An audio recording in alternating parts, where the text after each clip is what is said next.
everyone, thank you for joining our focus group discussion. Today we'll be discussing what is the impact of Nusantara capital city, Indonesia's new capital, Nusantara for Indonesia. The discussion will flow through several perspectives. To begin, I'll invite Ara to deliver the opening overview of the topic. Ara, the time is yours. To open, here is a brief context summary of Nusantara's initial targets compared to its current reality. The new capital was planned to house 1.2 million residents by 2030 and rely on strong sustained funding. However, progress is falling far behind these goals. State funding has dropped significantly, from 2 billion euro in 2024 to 700 million euro in 2025, with only 300 million euro requested for next year. Population growth remains low, with just 2,000 civil servants and 8,000 construction workers currently living in Nusantara, far from the long-term target. Private investment is also lagging about 1 billion euros short of expectation. On the ground, construction has slowed.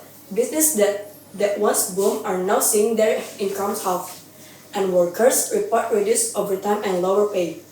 Environmental concerns are rising, with over 2,000 hectares of mangrove reportedly cleared, while indigenous Bali communities note worsening flooding and disrupted livelihood.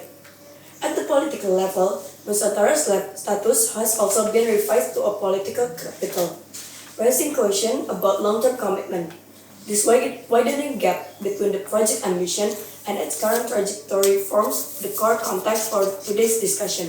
Alright, thank you, Ara. Next, we'll look at the potential benefits and positive impacts of Nusantara capital city. Kevin, please share your points. Okay, I believe if Indonesia need new capital city of Indonesia because Jakarta cannot longer sustain its role as the country capital city, because the city is suffer from the overpopulation, over traffic, and uncontrolled urbanization, and because that it can represent of a major step forward the reduction of Java strength, because we know all of economy is on Java in Jakarta, while the rest of Indonesia is underdeveloped. By moving the capital city to Kalimantan, the government can catalyze infrastructure, job opportunities, and investment beyond Java. And I think IKN is important, and we need it because IKN is designed as a smart city. We never have a smart city in Indonesia. Surabaya become a smart city, but we know Surabaya cannot develop the great smart city. So I think IKN is our hope to have a smart city and green city by integrating the renewable energy, digital infrastructure, and eco-friendly transportation system. And Jakarta was never planned to support the burden of modern capital. IKN is engineered from the ground up to be resilient, sustainable, and the future-oriented.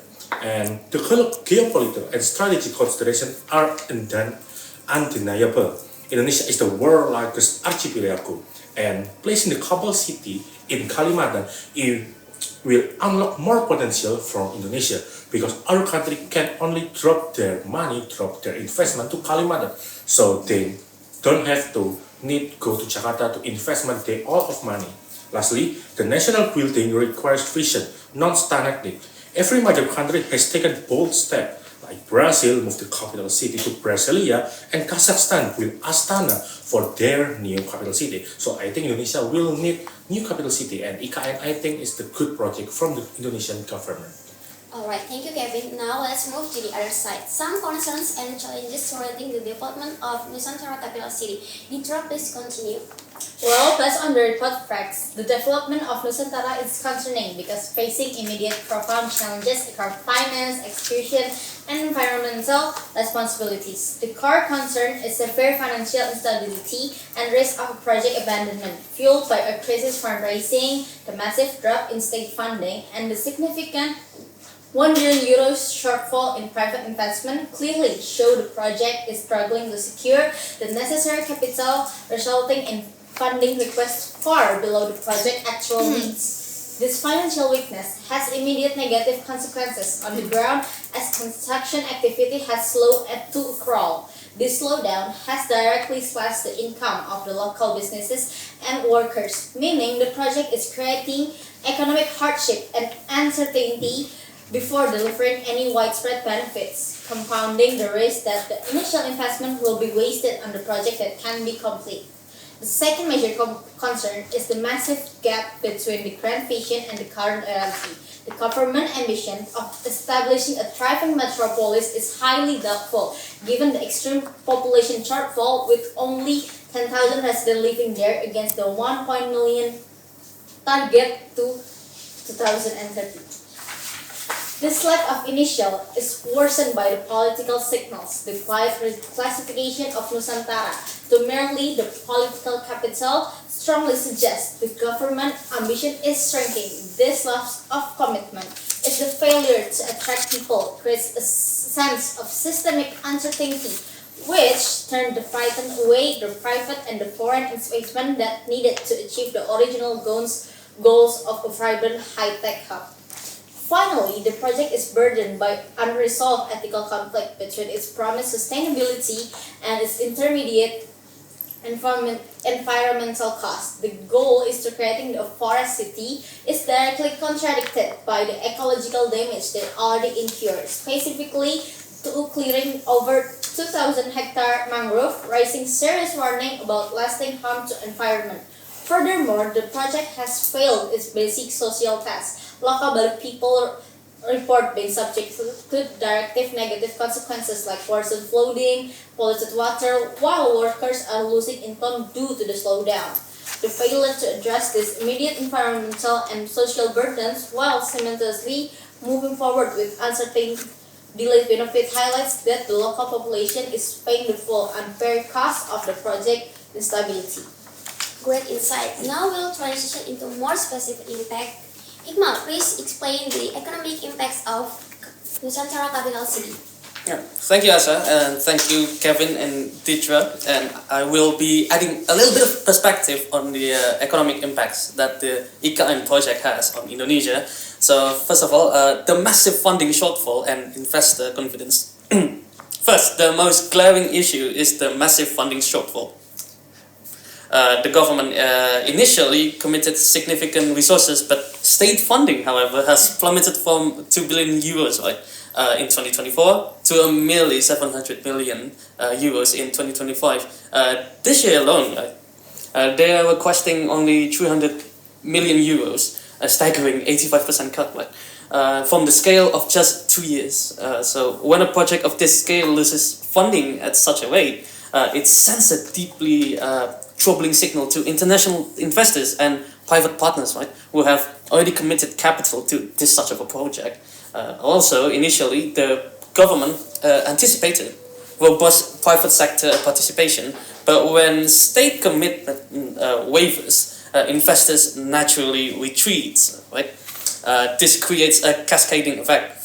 For example, fewer projects are completed and construction slows down dramatically, and the local economy, as stated, which has begun to depend on this influx of activity, suddenly experiences a severe contraction. So, however, the secondly is local businesses have been devastated. So small shops, homestays that thrive during peak constructions now faces, and it's now serving the 8,000 construction workers and their needs.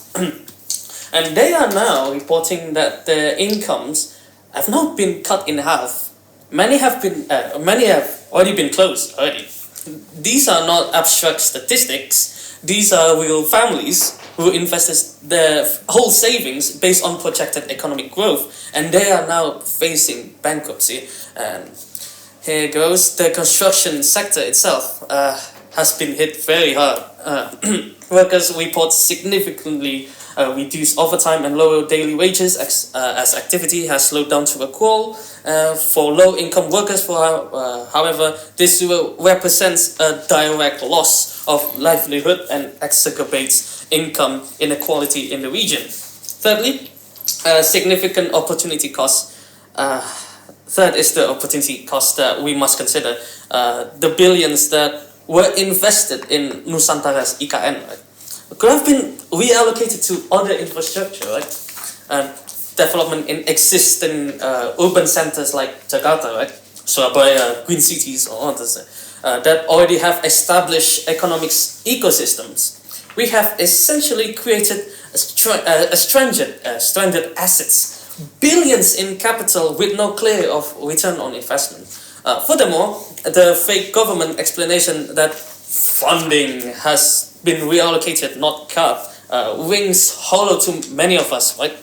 When tangible evidence shows project delays, worker layoffs, and stale construction, reallocated funds are now funds that are no longer available for the development of the new center. So, in conclusion, the economic impact has deeply been negative this whole time. Diminished investor confidence, destroyed local livelihoods, and misallocated national resources that could have been, benefited the broader economy as a whole. Thank you. Alright, thank you Hikmal. Next we'll hear about social implications. Naila, please share your views on the social impacts. Okay, there are several social impacts about the Nusantara project. One big issue is that the city still feels very empty. Only a small number of civil servants and construction workers live there right now, so it's difficult for real communities to grow. Daily life feels quiet and public services cannot run normally because there are not enough residents yet. Another social concern comes from the local community. Some of them report more difficulties in their daily routines, changes in access to clean water, and disruptions to their traditional livelihoods after a large area of land were cleared. Even the government disagrees with some of these claims. Many people still feel that their voices and needs are not being fully considered. Local community is also facing challenges. During the peak of construction, many shops, homestays, and small restaurants earn a good income. But as worker activity slow down, their earning drops sharply. This affects the overall social stability and also confidence of the local community. Actually, the project also has potential social benefits. Nusantara can become a modern and also inclusive city if it's developed with strong planning and commitment. The project could offer better public services and good transportation for better social quality in the future. As more civil servants and workers move to the new capital, the city can grow into a socially diverse place. New networks can form between local people and newcomers, creating a more dynamic and also open community. The development also brings opportunities for local residents. If they receive jobs, training, and chance to participate in planning, they can feel more included and connected to the city. This can build a stronger sense of belonging and shared responsibility.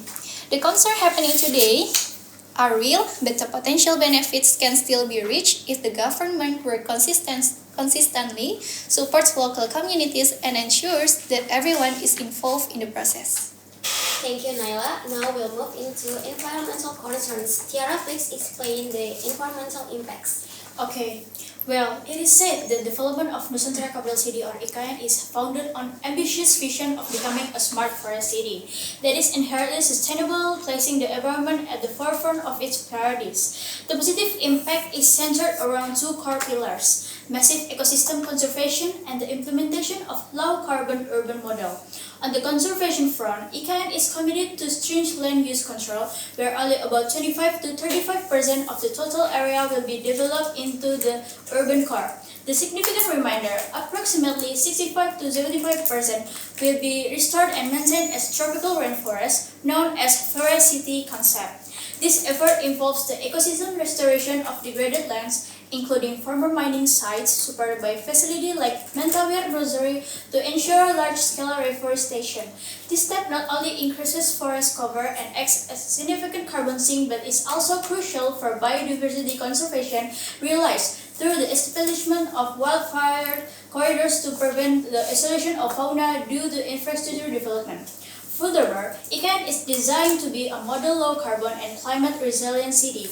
This is evidenced by ambitious target of achieving net zero emission by 2045, primarily through a complete transition to new and renewable energy resources for the city power supply.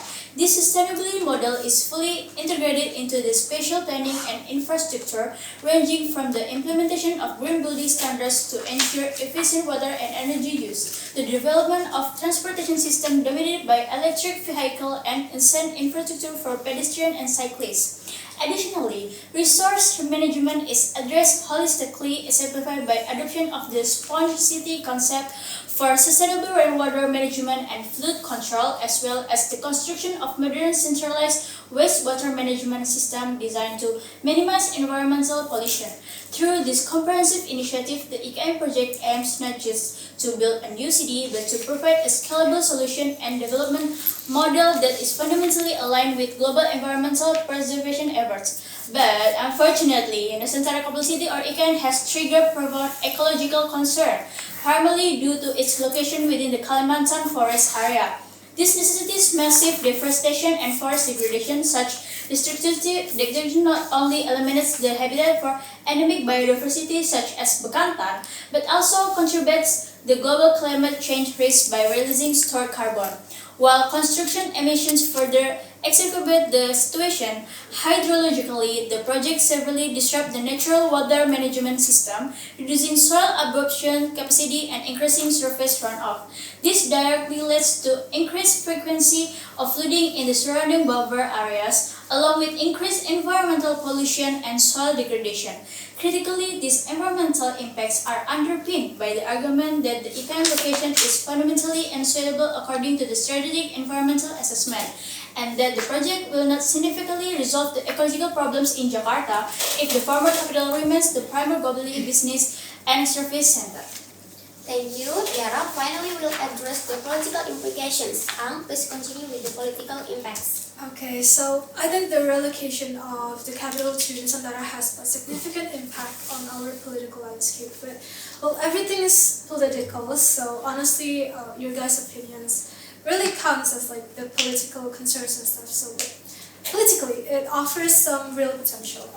It could redistribute political influence more evenly across the country, reducing the long-standing concentration of power in Jakarta. And it also gives Indonesia a chance to build a cleaner, a more modern political system in a new place with better rules and better organizations. And think of it as like a breath of fresh air from the hustle bustle of Jakarta. And this move could also make other regions feel more included in the national politics. But there is also many concerns. The move might not change much if the same political elites keep controlling everything, just in a new city. So it's basically the same thing. So if they don't change, what is even the point of moving the capital city to Nusantara?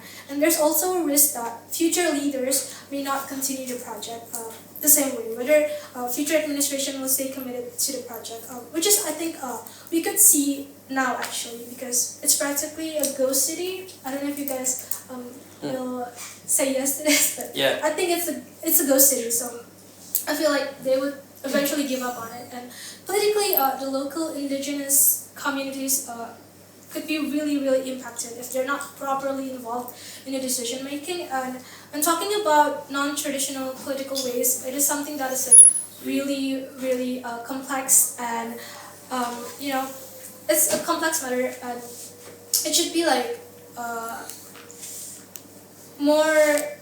you need a more careful approach, is what I'm saying. So political benefits, but there are still important issues to watch out for.